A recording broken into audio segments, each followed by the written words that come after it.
Muy buenos días a todos, me presento, soy Didier Ricardo Sánchez Cortés, estudiante de la Facultad de Derecho en la Alma Mater Universidad Cooperativa de Colombia. En esta ocasión me permito comentarles sobre la diferencia entre los conceptos de existencia y la validez con sus respectivos requisitos. Sin embargo, antes de llegar a este punto, lo ideal es conocer primero las concepciones de cada uno. Desde el punto de vista etimológico, la existencia es la existencia de algo, ya sea de una esencia o el mero hecho de existir, por ejemplo, el dinero. Aunque suene redundante, es correcto determinarlo de dicha manera, ya que determinarlo de distinta forma abarcaría el tema de la inexistencia. Ahora, ahondando en el tema de la existencia en el ámbito jurídico, es todo acto cuya elaboración surge a la vida jurídica, que por tanto se entendería que ya existe. Entonces, ¿qué es validez? La palabra adjetivo proviene del latín validus, aludiendo a lo admisible, es decir, en medida de lo jurídico, un acto válido cuando cumple ciertos estándares mencionados por la ley. Un ejemplo es proponer una cláusula determinada siendo consensuada con el plus de ir acorde a la norma. Siguiendo el orden de ideas, menciono las siguientes dos preguntas y son: ¿cuáles son los requisitos de existencia y cuáles son los requisitos de validez? Según requisitos esenciales en la existencia de un acto, los que según la ley constituyen su núcleo o sustancia, es decir, aquellos que sin los cuales ese acto pierde su identidad propia.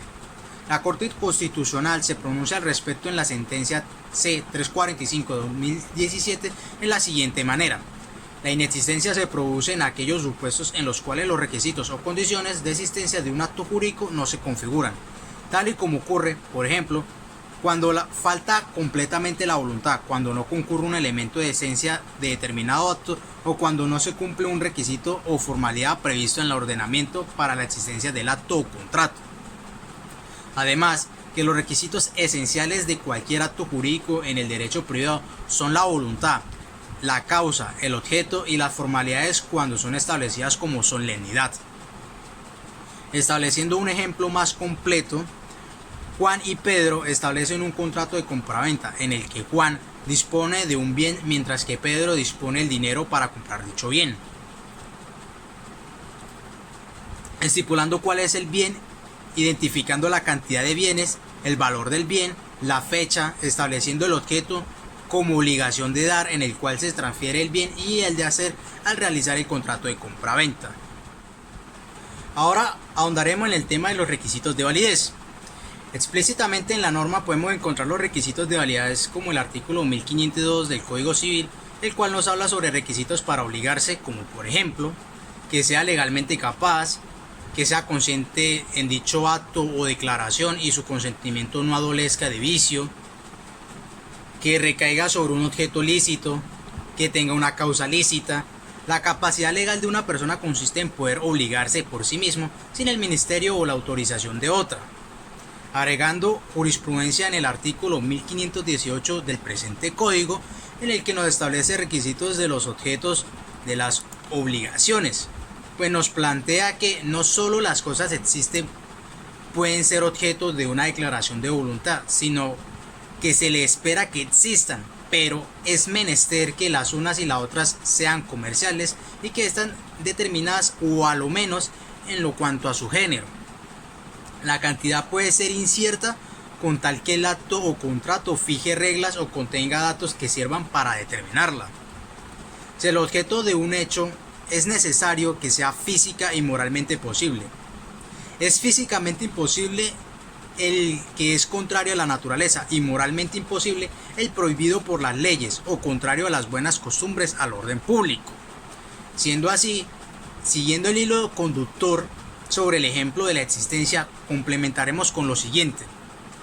Juan y Pedro, ambos mayores de edad, hacen un contrato de compraventa donde Juan vende su consola de videojuegos PlayStation 4 por un valor de 800.000 pesos colombianos, mientras que Pedro pone a disposición el dinero para pagar dicha cosa. En el contrato se propone mediante la redacción que la ejecución del mismo se hará el 9 de noviembre a las 10 am, cuyos objetos está que Juan se enajenará del bien y Pedro pagará por ello, ambos confirmando dicho documento. El ejemplo muestra claras evidencias de existencia por los factores jurídicos que estos contraen, ya sea por la voluntad, el objeto y la solemnidad. Entonces, se complementa con las disposiciones requeridas para su validez, ya sea porque no contraria a la norma, contiene un objeto lícito y no uno que contraria a la norma o perjudique el bien común. Las partes del acto son capaces. Ahora bien, teniendo claro cómo funciona la existencia y la validez de un acto o contrario jurídico, surge la siguiente pregunta y es, ¿qué diferencia hay entre existencia y validez? Entonces, un acto existe cuando cumple sus requisitos esenciales y un acto es válido cuando cumple sus requisitos de validez. Los requisitos esenciales son los presupuestos mínimos que debe cumplir un acto para perfeccionarse, mientras que los requisitos de validez suponen la existencia del acto y son establecidos por la ley para impedir que ese acto afecte el interés general de la sociedad o el interés particular de quienes celebran el acto. Lo dicho aquí se ilustra considerando que una cosa es que un contrato de depósito no tenga objeto, en cuyo caso el contrato es inexistente, y otra cosa distinta es que tenga por objeto almacenar en armas nucleares, en cuyo caso el contrato existe por tener un objeto, pero no es válido porque su objetivo atenta contra el interés general de la sociedad. En el caso de la nulidad absoluta, el juez, por solicitud del Ministerio Público, de cualquier persona con interés en ello o de oficio, puede declarar la nulidad cuando, según lo ha dicho la Corte Suprema de Justicia, en los siguientes tres aspectos: sea manifiesta en el acto o contrato. El acto o contrato que da cuenta del defecto se haya invocado en el proceso correspondiente como fuente de derechos y obligaciones. 3. Hayan concurrido al proceso, en su condición de partes, quienes hayan participado en la celebración del acto o contrato o quienes tienen la condición de causahabientes. Cuando se trata de la nulidad relativa, se ha previsto que no puede ser declarada de oficio por el juez ni ser solicitada por el Ministerio Público en interés de la ley, sino únicamente por el requerimiento de la persona en cuyo interés se hubiere reconocido sus herederos o cesionarios. Tienes de tener presente que esta regla en materia de nulidad relativa ha sido destacada por la doctrina al señalar que la acción de nulidad relativa solo la tiene el contratante a quien la ley ha querido proteger al establecer la nulidad, sin que sea posible su alegación por parte de la contraparte. En otras palabras, la nulidad absoluta la decreta un juez por oficio en concordancia al caso en concreto, mientras que la nulidad relativa es más bien una manera de sanear dicho acto entre las partes.